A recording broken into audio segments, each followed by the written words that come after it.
He was just a mechanic with $12 in his bank account and a heart too big for his own good. She was the terrified heir to a billion-dollar empire stranded on a desolate highway in the pouring rain. When Jack Miller knelt in the mud to change a tire for a crying teenager, he didn't know he was stepping into a war zone. He didn't know that the girl's mother, the ruthless CEO Victoria Kensington, was already tracking the car, ready to destroy anyone who touched it. But what started as a roadside rescue was about to uncover a deadly secret that would threaten the Kensington dynasty. You won't believe the twisted discovery Jack made inside that wheel well, or how a billionaire's wrath turned into a single dold's salvation. This is the story of the mechanic who fixed a flat and broke a billionaire. The rain on Highway 9 wasn't just falling, it was hammering the asphalt, turning the winding road outside of Seattle into a slick black mirror. Jack Miller gripped the steering wheel of his battered 2008 Ford F-150, his knuckles white. The defroster was broken again, forcing him to wipe the condensation off the windshield with the sleeve of his grease-stained coveralls. It was 11:45 p.m. He had been at the shop since 6 in the morning, fighting a losing battle with a transmission on a '94 sedan that refused to die. He was exhausted. His lower back throbbed with a dull, familiar ache, and his stomach growled, reminding him that he'd skipped dinner to save the $15 it would have cost to pick up a pizza for himself and his daughter Sophie. Sophie. The thought of her made his chest tighten. She was 7 years old, sleeping at his neighbor Mrs. Higgins' house because he couldn't afford a babysitter. The tuition for the specialized school she needed for her dyslexia was due in 3 days. He was $2,000 short. "Just keep moving, Jack," he muttered to himself, the wipers screeching against the glass. "One job at a time." He rounded a sharp curve near the cliffside drop-off known as Dead Man's Elbow, and his headlights swept across something that made him slam on the brakes. A sleek silver vehicle was pulled over on the narrow shoulder hazard lights, pulsing weakly against the storm. It was a Range Rover, brand new, likely costing more than Jack's shop and house combined, but it was leaning dangerously to the left. Jack didn't want to stop. He couldn't afford to stop. He was tired, hungry, and defeat was heavy on his shoulders. But then he saw the silhouette in the driver's window. Someone was slumped over the steering wheel. Cursing softly, Jack pulled his truck behind the luxury SUV, the amber strobe of his tow lights cutting through the gloom. He grabbed his flashlight and a tire iron, just in case, and stepped out into the deluge. The cold rain soaked him instantly.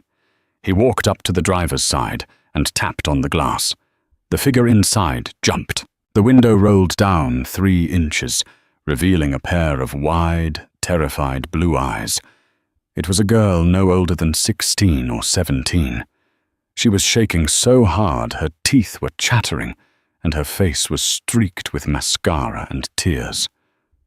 "Please," she choked out, her voice barely audible over the wind. I don't have any cash. Please don't hurt me." Jack's heart broke. She looked exactly like a frightened deer. He held up his hands, showing his palms. "I'm not gonna hurt you, kid," Jack shouted over the rain, his voice rough but gentle. "I'm a mechanic. I saw you pulled over. You okay?"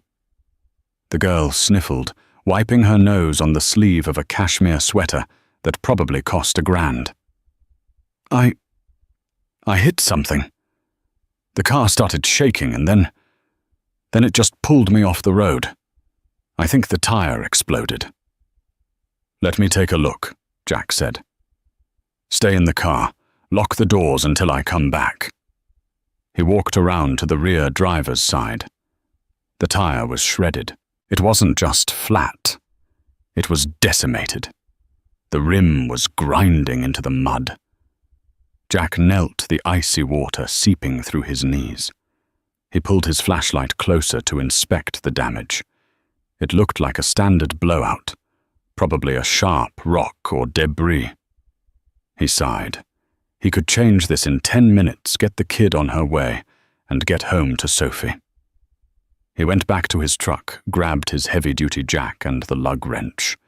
When he returned, the girl had rolled the window down again. "Can you fix it?" she asked, her voice trembling. "Yeah, just a flat. I'll put the spare on," Jack said. He paused, looking at her pale face. "You got a name?" "Chloe," she whispered. "All right, Chloe. I'm Jack. You sit tight. I'll have you out of here in no time." Jack went to work. He moved with the efficiency of a man who had spent 20 years under chassis. He stripped the lug nuts, jacked up the heavy frame, and hauled the ruined tire off. He rolled the spare into place. But as he reached for the first lug nut to tighten it, his flashlight beam caught something in the wheel well. Something behind the brake caliper. Jack froze. The rain plastered his hair to his forehead, but he didn't feel the cold anymore. He leaned in closer, squinting. There, tucked behind the brake line, was a small, clean incision. It wasn't a tear from road debris. It was a cut, a deliberate, precise slice into the rubber of the brake hose. And on the inner sidewall of the shredded tire, he saw it too. A faint, straight score line. The tire hadn't just blown out. It had been weakened, prepped to fail. Jack's blood ran cold. This wasn't an accident. This was sabotage. He looked back at the car, at the terrified teenager sitting inside. Someone had sent this girl out to die on dead man's elbow. Jack's mind raced. If he just changed the tire and sent her on her way, the brake line would blow the next time she hit the pedal hard. On a night like this, on these winding roads, she would go over the cliff. He stood up, wiping grease and mud onto his pants. He walked back to the driver's window. "Chloe," he said, his voice serious, "I need you to listen to me. I can't let you drive this car." Panic flared in her eyes again. "What? Why, you said you could fix it." "I changed the tire," Jack said, choosing his words carefully. He didn't want to terrify her more than she already was. "But there's damage to your brakes. It's not safe. If you drive this, you won't be able to stop." "No, no, no." She slammed her hands on the steering wheel. "I have to get home. My mum, she's tracking my phone. If I'm not back by midnight, she's going to kill me. She already thinks I'm irresponsible. This was my first time taking the Rover out alone." "Your mom would rather you be late than dead," Jack said firmly. "You don't know my mother," Chloe cried, tears spilling over again. "She's Victoria Kensington." Jack blinked. The name landed like a heavy stone. Victoria Kensington, the CEO of Kensington Logistics, the woman who was currently on the cover of Forbes magazine, the woman known in the business world as the Iron Lady of Seattle. She was ruthless, brilliant, and notoriously cold. "Okay," Jack said. "Here's what we're going to do. My shop is 3 miles down the road. I'm going to tow your car there. It's dry, it's safe. I can fix the brake line properly, or at least patch it so you can get home safely. But I am not letting you drive this car, as it is." Chloe looked at him, searching his face for any sign of deception. Jack just stood there, wet, tired, and utterly honest. "Okay," she whispered. It took 20 minutes to hook the Range Rover up to his truck. Jack drove slowly, towing the expensive SUV back to Miller's Auto Repair. The shop was a humble concrete building with a faded sign, but it was clean and organized inside. He pulled the Rover into the main bay and closed the garage door, shutting out the storm. The silence was sudden and heavy. Chloe climbed out of the car, looking small and out of place in the gritty workshop. She hugged her arms around herself. "Is there a bathroom?" she asked. "Through that door on the left," Jack pointed. "It's not the Ritz, but it's clean." While she was gone, Jack went underneath the Rover. He put it up on the lift and got a powerful work light. He needed to be sure. He examined the brake line again. The cut was surgical. Whoever did this knew exactly where to slice so that the fluid would leak, slowly leading to catastrophic failure only after the car had been driven for a while. And the tire, the sidewall had been scored with a razor. He took out his phone and snapped 4 high-resolution photos of the damage. He didn't know why, but his gut told him he needed evidence. Chloe emerged from the bathroom, looking slightly more composed but still pale. "Here," Jack said, tossing her a clean shop rag to dry her hair. He walked over to a vending machine in the corner, punched in a code to get a free hot chocolate, and handed it to her. "Drink. The sugar helps with the shock." She took the paper cup with shaking hands. "Thank you. How much is this going to cost? I really don't have my card." I snuck out without my purse. Jack waved a hand. "Don't worry about it." "But," I said, "don't worry about it. Look, I'm going to patch this line. It'll take me about 40 minutes. You need to call your mom." Chloe's eyes went wide. "No, I can't." "Chloe, you almost died tonight," Jack said, his voice dropping an octave. "And there's something you need to know. That tire didn't just pop, and your brakes didn't just fail. Someone cut them." The cup slipped from Chloe's hand, splashing hot chocolate onto the concrete floor. "What? Someone tampered with your car," Jack said. "Does your family have enemies?" Chloe stared at him, her mouth agape. "My mom. She has enemies everywhere. She's in the middle of a hostile takeover of a rival shipping company. There have been threats." Before she could finish, a phone rang. Not Jack's. Chloe reached into her pocket and pulled out a sleek iPhone. The screen was lighting up the dim garage. The contact name read simply, "Mother." Chloe looked at Jack, terrified. "It's her." "Answer it," Jack commanded. "Put it on speaker." Chloe swiped the screen. "Hello." The voice that came through the speaker was ice-cold calm and terrifyingly authoritative. "Chloe, you are not at the library. The GPS on the Rover shows you are stationary at a location identified as Miller's Auto Repair in an industrial district. You have exactly 10 seconds to explain why you are in a slum garage before I send the police." Chloe stammered. "Mom, I got a flat. A man helped me. He's fixing it." "A man?" Victoria Kensington's voice sharpened like a blade. "Put him on." Chloe held the phone out to Jack like it was a grenade. Jack took it.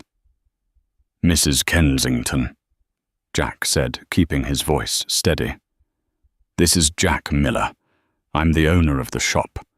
Your daughter had a blowout on Highway 9. I towed her here to get her out of the rain." "Listen to me very carefully, Mr. Miller," Victoria said. Her tone wasn't grateful. It was menacing. "I know exactly who you are. I have already run a background check on your business license. You are a struggling mechanic with 3 liens on your property and a pile of debt.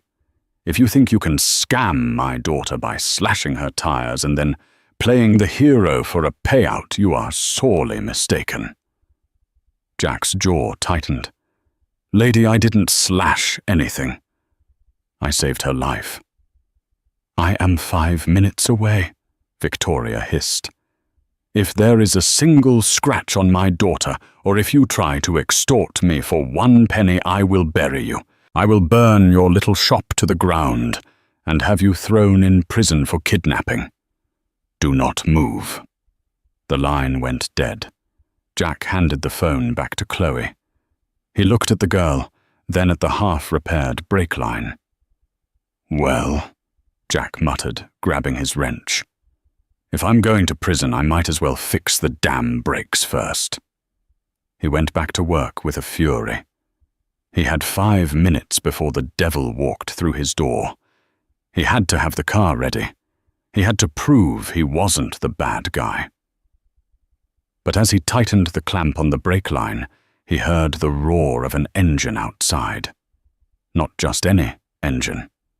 The high-pitched whine of a twin-turbo V8. Tires screeched on the wet pavement outside. Car doors slammed. Jack slid out from under the Rover and stood up, wiping his hands on a rag.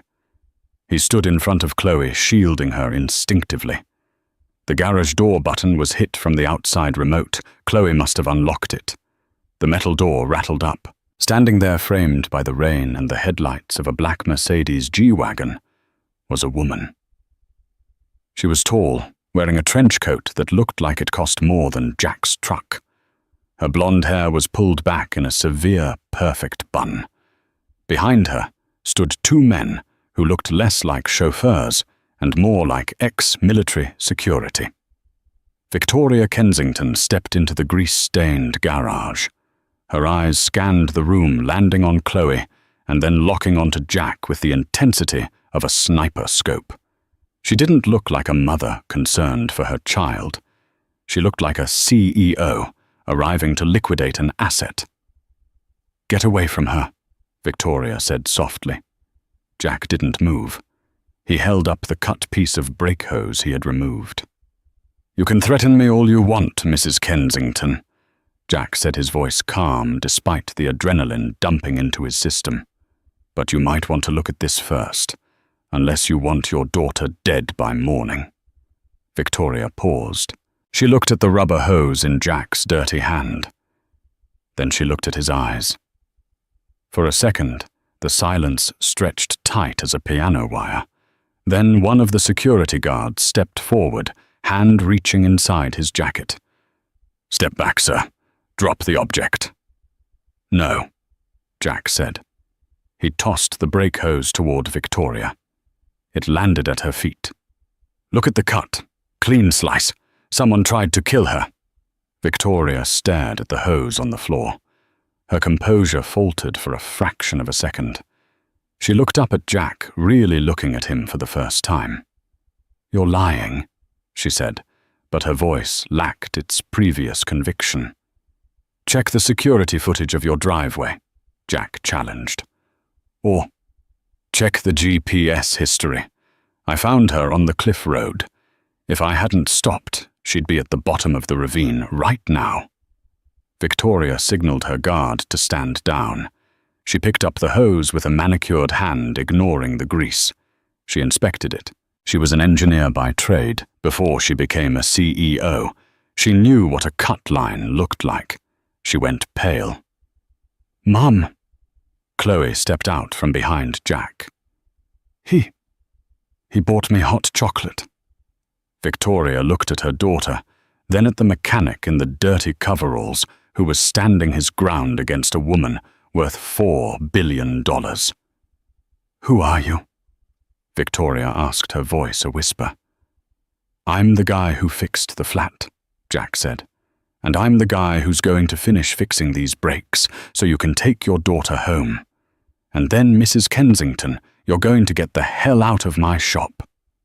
The silence in Miller's auto repair was heavy enough to crush a man, broken only by the rhythmic dripping of rain from the Range Rover's wheel well.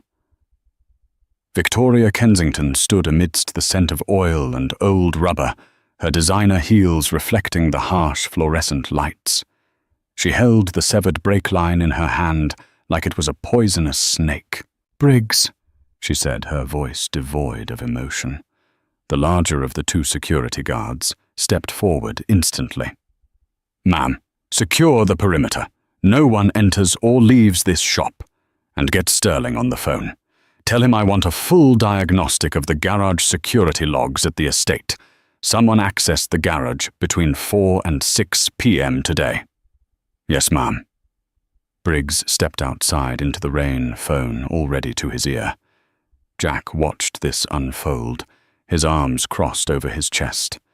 He was exhausted. His adrenaline was fading, replaced by the bone-deep ache of a 16-hour shift.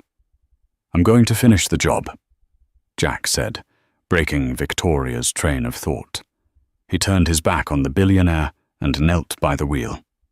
"It'll take 20 minutes to splice this line and bleed the air out. Then she's safe to drive." Victoria watched him.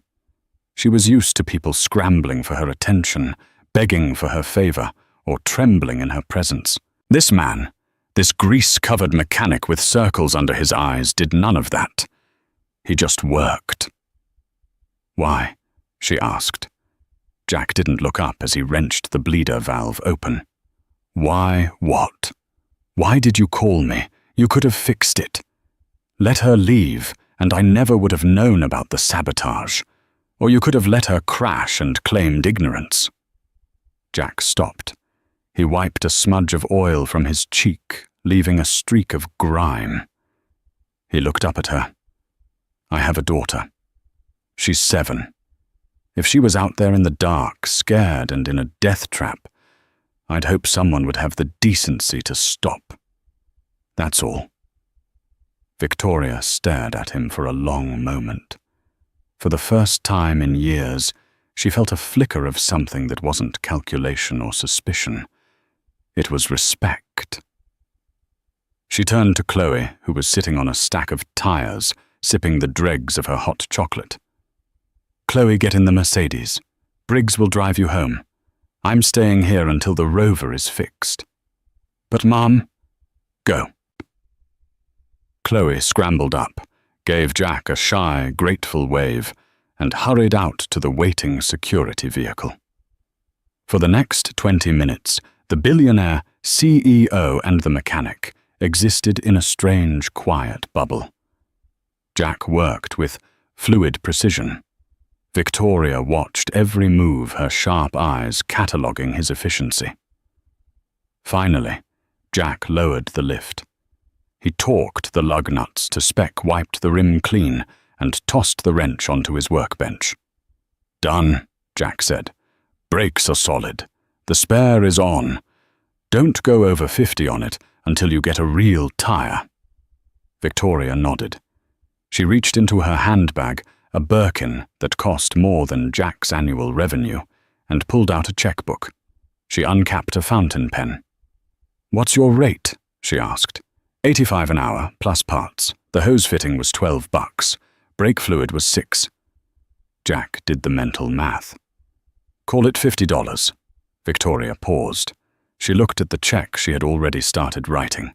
She ripped it out and held it toward him. Jack looked at the paper. It was made out to Jack Miller. The amount was $50,000. He looked from the check to her face. "That's too much." "Consider it a consultation fee," Victoria said coolly. "You found a flaw in my security that my entire team missed. You saved my daughter's life. Take it." Jack's heart hammered. $50,000. That was Sophie's tuition for the next 3 years. That was the mortgage paid off. That was a new transmission for his truck. It was salvation. His hand twitched. He wanted to take it. God, he wanted to take it. But then he looked at Victoria's eyes. They were cold, transactional. She wasn't giving a gift. She was buying silence. She was buying him. If he took that money, he was just another employee she owned. And if this sabotage was as deep as it looked, taking that money might tie him to a crime he didn't commit. Jack took a breath. He reached out, took the check, and slowly tore it in half. Victoria's eyes widened. "Are you insane? The bill is $50. "Mrs. Kensington," Jack said, his voice steady, though his stomach churned with regret. I'm a mechanic. I fix cars. I don't take hush money, and I don't profit off a kid almost dying." He walked over to the credit card terminal on his desk. Cash or card? Victoria stood frozen. In her world, everyone had a price. Everyone. The fact that this man who clearly had nothing would reject a fortune out of principle was a variable she hadn't accounted for. She reached into her purse, pulled out a crisp $50 bill, and placed it on the greasy counter. "You are a fool, Mr. Miller," she said softly, "but a competent one." "Drive safe," Jack said. Victoria walked to the Rover. She slid into the driver's seat, the leather creaking. She rolled down the window one last time. "This isn't over," she said. "Whoever cut that line is still out there. And now they know you found it." "I'm just a mechanic," Jack repeated. "I'm nobody." "In my world," Victoria said as she started the engine, "nobody is safe." She peeled out of the garage, the Rover's taillights disappearing into the rainy night. Jack locked the door. He leaned his forehead against the cold metal, his eyes closing. "You idiot," he whispered to himself. "You absolute idiot." He picked up the $50 bill. It wasn't enough to pay the electric bill. But it was honest. He turned off the lights and went out into the rain to pick up his daughter. The next morning, the reality of Jack's moral victory tasted like ash. He sat at the kitchen table of his small, drafty rental house. Across from him, Sophie was happily eating store-brand cereal, her legs swinging under the chair. She was a bright, chaotic burst of energy, with unruly curls and a smile that missing a front tooth. "Daddy, can I take the bus today?" she asked, struggling to read the back of the cereal box. "No, sweetie. I'll drop you off," Jack said, sipping watery coffee. His phone buzzed on the table. He ignored it. He knew who it was. The administrator at Horizon Academy. Sophie's dyslexia was severe. Public school had chewed her up and spit her out, leaving her anxious and silent. Horizon was the only place where she thrived. The teachers there were miracle workers. But miracles cost money. Specifically, $2,400 a month. And he was 2 months behind. The phone stopped buzzing, then pinged with a voicemail. Jack checked his bank app. Balance $62.40. He rubbed his face. He had torn up 50 grand last night. He could have paid for Sophie's school until she graduated college. Was it honor or was it stupidity? "Daddy?" Sophie was looking at him, her spoon hovering. "You look sad." Jack forced a smile. "Just tired, Peanut. Long night at the shop. Come on, let's get your shoes." He drove her to school in the rattling Ford. As he watched her run into the building, happy, safe learning, he felt the crushing weight of failure. If he didn't come up with 4 grand by Friday, they would unenroll her. She would have to go back to the public school where the kids called her stupid because she couldn't read the whiteboard. "I have to sell the truck," he thought. "Or maybe I can sell the lift in the shop." He drove to work, his mind spiraling. When he pulled into the lot of Miller's Auto Repair, he stopped dead. The lot was usually empty this early, save for a few rusted clunkers waiting for parts. Today, it looked like a funeral procession for a head of state. 3 black SUVs were parked in a phalanx formation.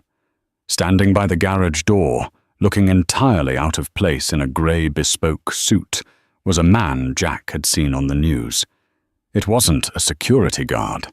It was Richard Sterling, Victoria Kensington's chief operating officer, the man rumoured to be next in line for the throne. Jack parked and got out, gripping his keys like a weapon. "Mr. Miller," Sterling said. His voice was smooth, cultured, and carried a menacing undertone of politeness. He didn't offer a hand. "Mr. Sterling," Jack replied. To what do I owe the pleasure? I don't work on limos. Sterling chuckled a dry, humorless sound. No, I suppose you don't. I'm here on behalf of Mrs. Kensington. She was quite impressed with your work last night. I did a brake job. It's not rocket science. On the contrary, you identified an anomaly that has caused quite a stir in the boardroom. Sterling took a step closer. He smelled of expensive cologne and old money. Victoria is paranoid, Mr. Miller. She sees knives in every shadow. She believes her own maintenance team is compromised. Not my problem, Jack said, moving to unlock the door. She wants to hire you, Sterling said, to audit her personal fleet, to ensure no other anomalies exist. Jack paused, key in the lock. I have a shop to run. She is offering $10,000 for 2 days of work, Sterling said. Jack's hand froze. 10,000. That would save Sophie. But, Sterling continued, his voice dropping to a conspiratorial whisper, I am here to offer you an alternative. Jack turned slowly to face him. What kind of alternative? Sterling pulled an envelope from his inside jacket pocket. It was thick. Victoria is under a lot of stress. She imagines threats where there are none. If you were to accept the job and perhaps overlook minor issues, if you were to report that her fleet is perfectly safe, regardless of what you find, well, the company would be very grateful. Sterling extended the envelope. There is $20,000 in here. Cash. Consider it a retainer for your professional discretion. Jack looked at the envelope. Then he looked at Sterling. The pieces clicked into place instantly. The cut brake line, the surgical precision, the anomaly. You did it, Jack said, his voice low. Sterling's smile didn't waver, but his eyes went flat. I don't know what you mean.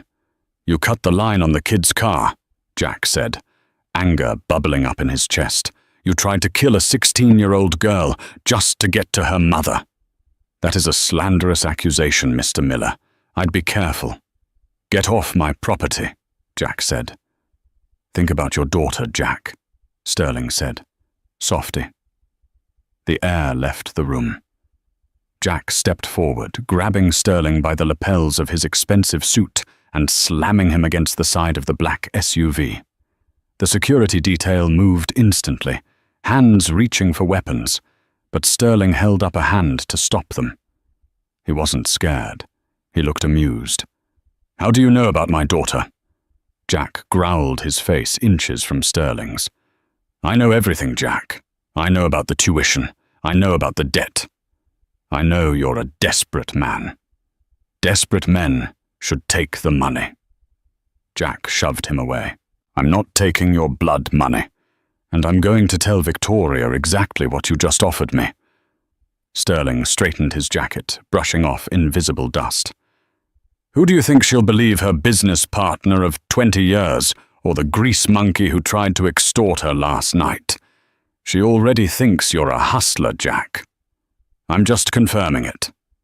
Sterling signaled to his men. We're leaving. The offer expires at noon. If you change your mind, call my office. If you don't, well, accidents happen on these roads all the time. Just ask Chloe. The convoy drove away, leaving Jack standing in the dust, his heart pounding against his ribs. He was shaking, not from fear, but from rage. They had threatened Sophie. He unlocked the shop and went inside, locking the door behind him. He paced the floor. He couldn't call the police. Sterling was right. Guys like him didn't win against guys like Sterling.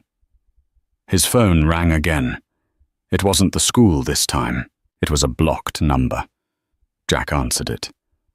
Yeah, Mr. Miller. It was Victoria. Her voice sounded strained, tighter than the night before. I need you.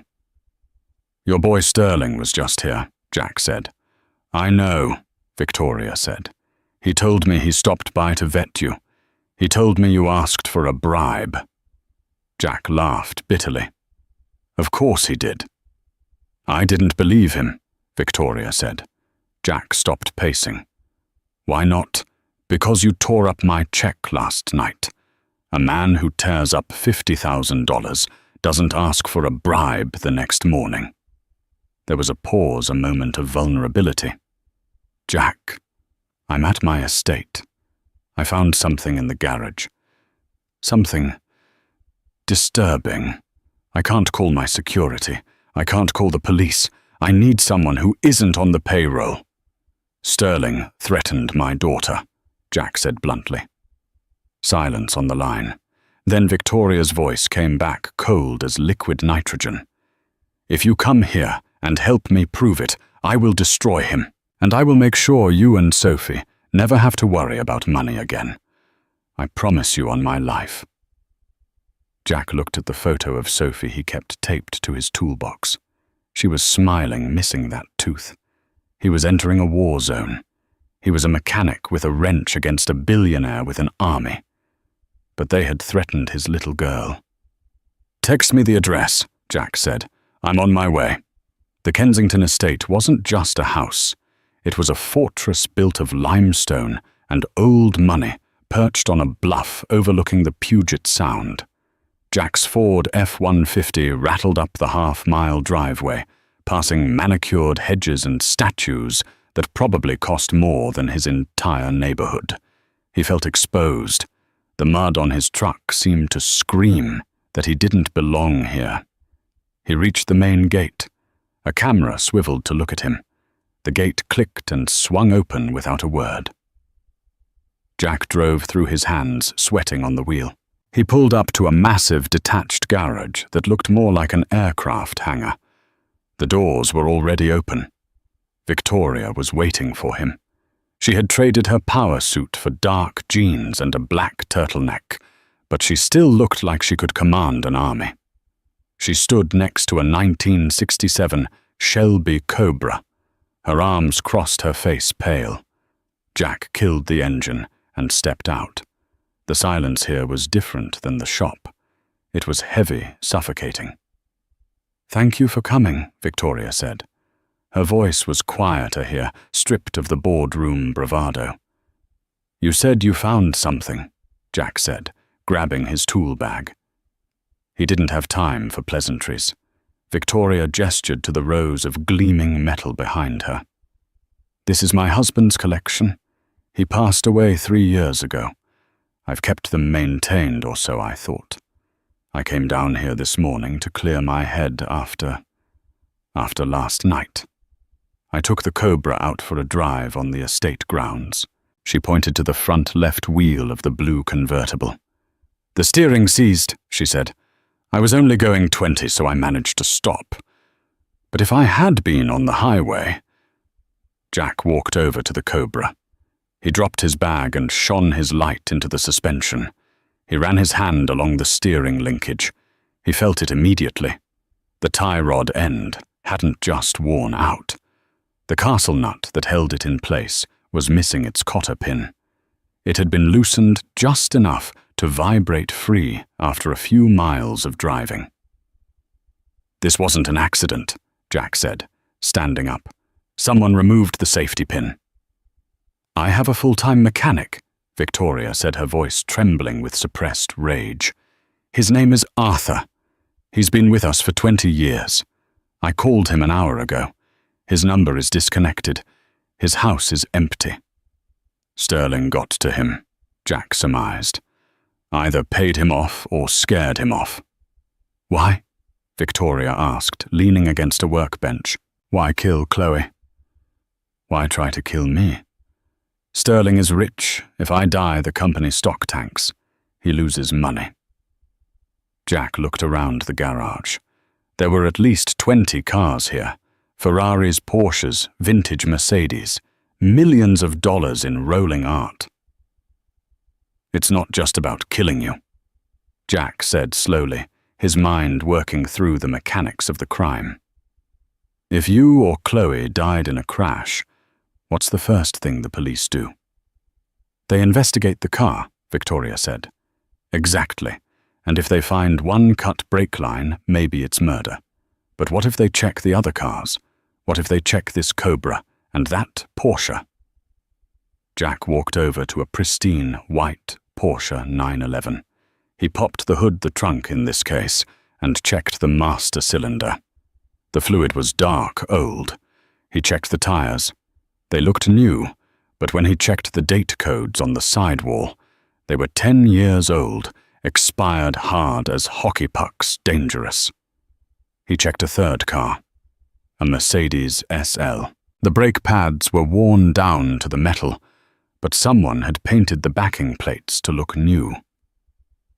Jack turned to Victoria, realizing the full scope of the trap. They aren't just trying to kill you, Jack said darkly. They're trying to destroy your legacy first. If you crashed, the investigation would show that all your cars were death traps. They'd paint you as the negligent billionaire who was too cheap to maintain her own vehicles. It wouldn't look like sabotage. It would look like hubris. Sterling wouldn't just take the company. He'd take the moral high ground. The board would beg him to step in and clean up the mess. Victoria covered her mouth with her hand. My God, he wants to frame me for my own daughter's death. It's genius, Jack admitted. Evil but genius. And since your head mechanic is gone, there's no one to blame but you. We have to call the police, Victoria said, reaching for her phone. With what proof? Jack asked. You have a garage full of poorly maintained cars. Sterling will just say you fired the mechanic and ignored the repairs. It's your word against the physical evidence. Then what do we do? Jack looked at the rows of cars. We find the mistake. Mechanics are creatures of habit, Victoria, even bad ones. If this guy Arthur was sabotage prepping these cars, he left a trace. A tool mark, a fingerprint, a digital log. Something that proves these weren't just neglected. They were sabotaged recently. Jack unzipped his tool bag. I'm going to tear these cars apart. Every single one. If there's a smoking gun, I'll find it. And what do I do? Victoria asked. Jack looked at the billionaire CEO. You hold the flashlight, and you pray. For 4 hours they worked in silence. The rain hammered against the roof of the garage, a relentless drumbeat to their desperation. Victoria Kensington, a woman who controlled shipping lanes across 3 oceans, was on her knees on the concrete holding a high-lumen work light while Jack Miller dissected her life's collection. Her hands were covered in grease. Her face was smudged. She had never looked more determined. They moved from car to car. Jack found plenty of sabotage, loosened bolts, drained fluids, crimped hoses, but nothing that pointed directly to Sterling. It was all circumstantial. It all just looked like neglect. It's useless, Victoria said, sitting back on her heels, exhausted. It's just broken parts. There's no note. There's no signature. Jack was under the dashboard of a 1955 Rolls-Royce. Don't give up. He got lazy somewhere. They always get lazy. He slid out. This one is clean. Weirdly clean. The others were prepped to fail. This one is perfect. That was Arthur's favorite, Victoria said softly. He loved this car. He used to restore it on weekends. Jack frowned. He looked at the heavy wooden workbench in the corner of the garage. It was covered in tools manuals and old parts. If Arthur was forced to do this, Jack said, thinking aloud, maybe he didn't want to. Maybe he left insurance. Jack walked over to the bench. He started sifting through the drawers. Socket sets, screwdrivers, a stack of invoices. He flipped through the invoices.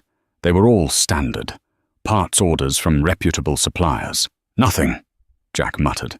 He slammed the drawer shut. The impact caused a heavy metal jar of screws to wobble on the shelf above.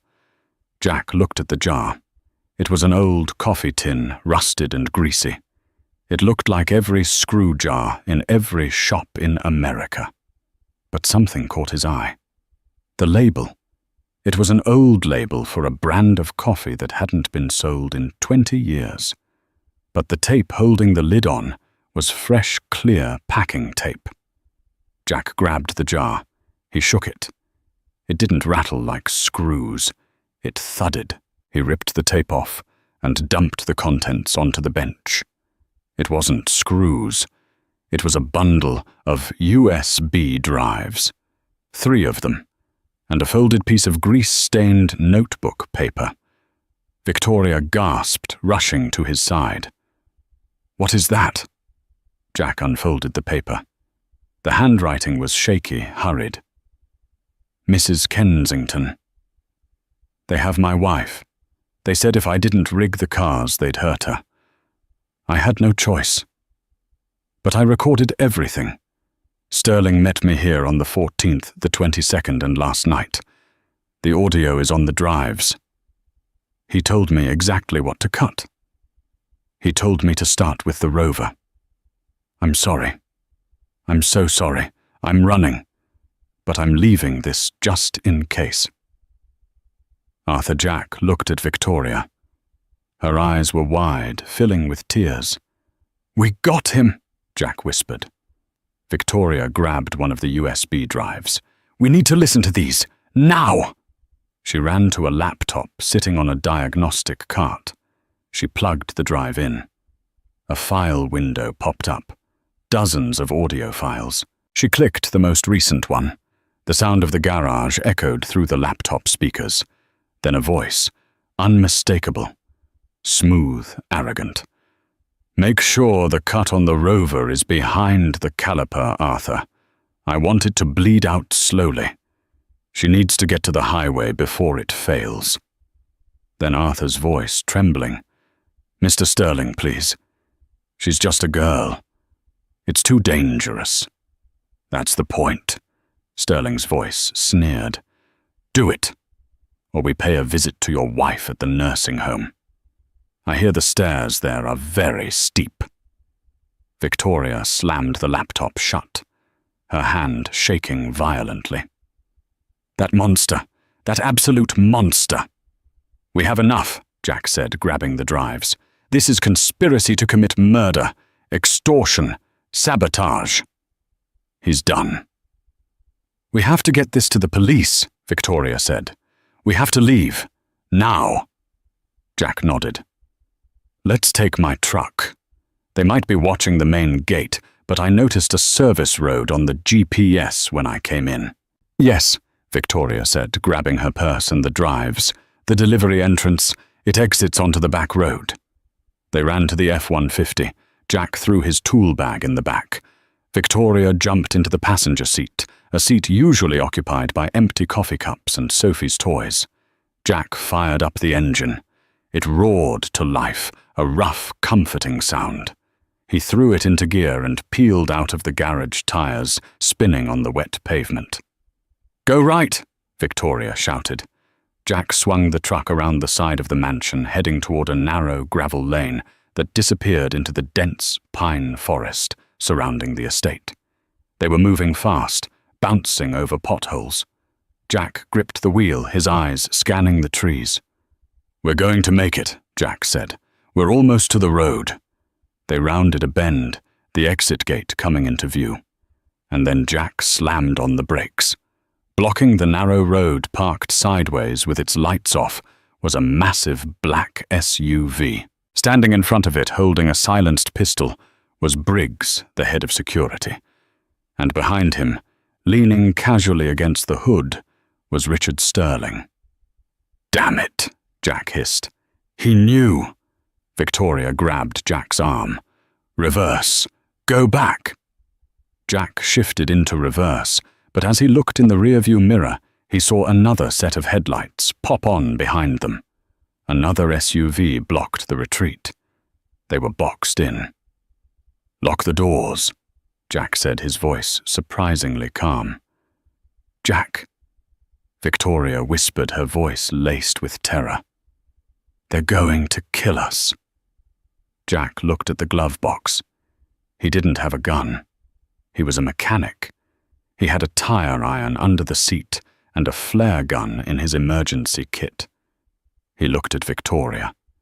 Then he looked at the USB drives clutched in her hand. "Hide those," Jack commanded. "Under the seat, in the vent, anywhere." Victoria shoved the drives into the gap between the seat cushions, deep down where the springs were. Sterling walked up to the truck window. He tapped on the glass with his knuckles, smiling like a shark. "Mr. Miller," Sterling shouted through the glass. "I told you, accidents happen on these roads."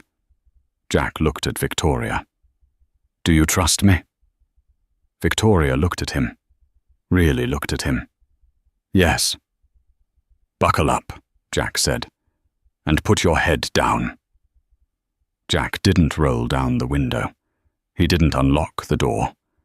Instead, he revved the engine.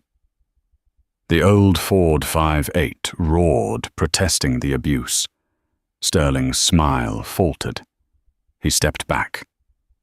"Jack, what are you doing?" Victoria screamed. "I'm not a mechanic today."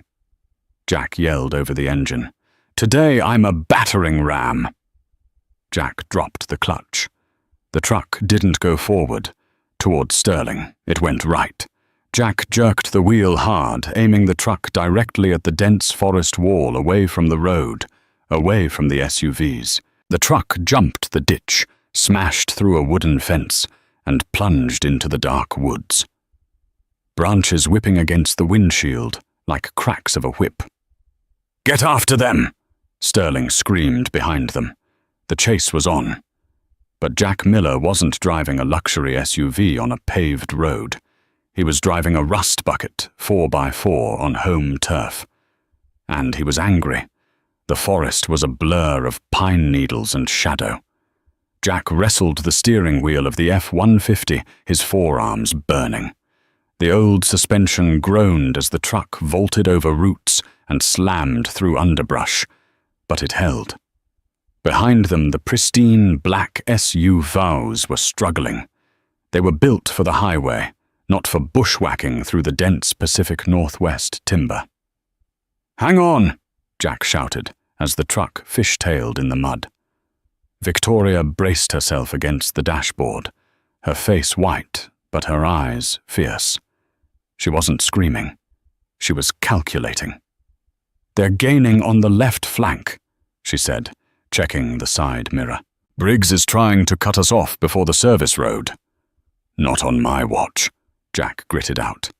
He saw an opening, a narrow logging trail that hadn't been used in decades. It was steep, rocky, and suicidal. He yanked the wheel hard right. The truck bucked violently, sliding sideways down the embankment. A gunshot cracked through the air, shattering the rear window. Glass sprayed into the cab. "Get down!" Jack roared, shoving his hand over Victoria's head to shield her. Another shot pinged off the tailgate. They were close. Jack floored it. The truck roared, tires spinning for purchase on the loose shale. They burst out of the tree line and slammed onto the paved surface of Highway 101, tires screeching as they hit the asphalt. But they weren't alone. Sterling's SUV burst out of the woods behind them, its front grille smashed, headlights broken. It accelerated the V8, screaming, and rammed the back of Jack's truck. The F-150 spun. Jack fought the skid counter-steering frantically, but the impact was too hard. The truck careened off the road, plowed through a guardrail, and came to a rest in a ditch, steam hissing from the radiator. Silence fell for a heartbeat. Jack kicked his door open, stumbling out. His head was bleeding. "Victoria, are you okay?" "I'm fine," she gasped, clutching the USB drives. She scrambled out the passenger side. Sterling and Briggs stepped out of their SUV. They were battered, furious, and armed. "End of the road, mechanic," Sterling spat, raising his gun. "Give me the drives." Jack stepped in front of Victoria. He had a tire iron in his hand, a pathetic defense against bullets. But he didn't flinch. "You'll have to shoot me first," Jack said. "That can be arranged." Sterling smiled. He clicked the safety off. Jack braced himself for the end. He thought of Sophie. He hoped she would be okay. "We, woo, we, woo." The air suddenly ecloded with sirens. Not one. Dozens. Blue and red lights flooded the highway from both directions. A helicopter roared overhead, its spotlight blinding Sterling. "Drop the weapon! Federal agents!" Sterling froze. He looked around. Wildly, SWAT teams were pouring out of unmarked vans surrounding them. "How?" Sterling stammered, looking at Victoria. "You didn't have a signal in the woods." Victoria stepped out from behind Jack, a cold, triumphant smile on her face. She held up her phone. "I didn't call them," she said. "My daughter did." Sterling's face went pale. "Chloe." "She's smart, Richard," Victoria said, walking toward him as the agents tackled him to the ground. "She knew something was wrong when I didn't check in. She's been tracking my phone since I left the house, and unlike you, she knows how to use the emergency SOS feature on an iPhone. She sent the audio recordings from the cloud backup the moment I plugged that drive into the laptop." Jack looked at Victoria, stunned. The laptop. It was connected to the cloud. Satellite link. Victoria winked. Expensive, but worth it. As they cuffed Sterling and Briggs, dragging them away, screaming about lawyers. A smaller car pulled up. Chloe jumped out, running past the police line. "Mom!" Victoria caught her daughter hugging her fiercer than she ever had in her life. For the first time, the Iron Lady was crying openly. Jack stood off to the side, leaning against his ruined truck. He wiped the blood from his forehead. It was over. He was alive. He turned to leave. His truck was totaled, but he could walk home. Jack. He stopped. Victoria was walking toward him. Chloe by her side. "Where do you think you're going?" Victoria asked. "Home," Jack said. "To Sophie." "Not in that truck, you're not," Victoria said, looking at the steaming wreck. "And not to that rental house." "What do you mean?" Victoria took his grease-stained hand in hers. "You saved my daughter. You saved my life. And you saved my company. You think I'm going to let you go back to fixing flat tires for $50? 6 months later. The sign above the massive state-of-the-art facility read Miller and Kensington Fleet Solutions. Jack walked into the office wearing a clean suit, though he still kept a grease rag in his pocket just in case. "Mr. Miller," the secretary said. "The board meeting starts in 10 minutes. "Thanks, Karen," Jack said. He walked into the conference room. Victoria was at the head of the table. She smiled when he entered. Jack wasn't just a mechanic anymore. He was the VP of Operations for Kensington Logistics, in charge of the safety and maintenance of a global fleet. But the best part wasn't the salary, or the new house, or the fact that Sophie was now attending Horizon Academy, with tuition paid in full for life. The best part was that every Friday night, Jack, Sophie, Victoria, and Chloe had pizza together. A real family. The mechanic had fixed the flat, but the billionaire had fixed his heart. And the brakes. They never failed again. And that is how a simple act of kindness on a rainy highway took down a corporate Emma and built a new family. It proves that sometimes the most powerful tool isn't money or influence, it's integrity. Jack Miller didn't just change a tire, he changed his destiny because he refused to look the other way. If you enjoyed this story of justice, suspense, and karma, please smash that like button. It really helps the channel grow. And don't forget to subscribe and hit the bell icon so you never miss a story. What would you have done if you found that cut break line? Would you have taken the $20,000 bribe? Let me know in the comments below. Thanks for watching, and I'll see you in the next one.